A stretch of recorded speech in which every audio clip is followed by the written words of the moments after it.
And now your 13 News Now weather forecast, certified most accurate in Hampton Roads. And I'm sure a lot of you are like me and have had that low light warning come up, or low air warning on your tires, and pulled in and found a huge line of people. Every time we get a cold snap, that's happened here the last month or so. Waiting in long lines there at the Wawa for that free air, I can tell you. Right now, we're looking at clear skies, as we mentioned, on the sky views. We're looking at clear skies on radar. For this evening, then, it's going to drop into the upper 30s for rural and or inland areas. The rest of us will say around 42. That's clear and definitely quite chilly. A little bit of a southwesterly breeze, though. That's why we didn't, again, get as cold for a high today. Right now, we're at 54, almost identical in Elizabeth City. Ever so slightly cooler Newport News at 51, and much cooler, actually, Wallops Island. You would expect that, 46 degrees up there, 47 in Melfa as well. Another 40 showing up right now down in Mania. Of course, the snow cover doing a little bit of a number, I'm sure, on their temperature. But most of us here in the lower to even almost mid-50s in some spots, like Gatesville and back towards Suffolk.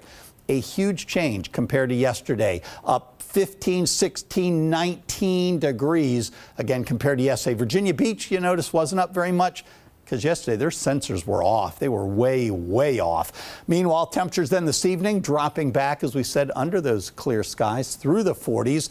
It'll be a little bit chilly, and then by morning definitely cold, but not as cold as what we were looking at this morning. We're going to be talking about mid-20s for the most rural of locations, most of us in the upper 20s. And then probably 30 to 33 or so right near the water's edge.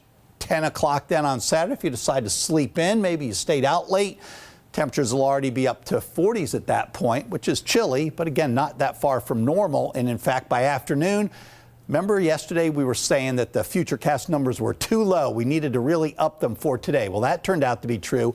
I think the same thing is true tomorrow. I think these are too low, and that's why I am going 60 for the high tomorrow instead of mid-50s, all because of that wind. Look at that, southwesterly at 22 miles per hour. And then as we head on into Sunday morning, we'll start off a little bit cold, pretty typical temperatures by this time of year. And with a light and variable wind, it won't be as warm because we won't have that southwesterly wind. And we could even have a little bit of fog in some spots where we get an onshore flow. The rest of us will say we'll drop back about 5 degrees or so. Nothing on radar, as we said, nothing on satellite. Tonight, 33 clear and cold, mid to upper 20s inland. Tomorrow, 61, mostly sunny and quite breezy as well as mild.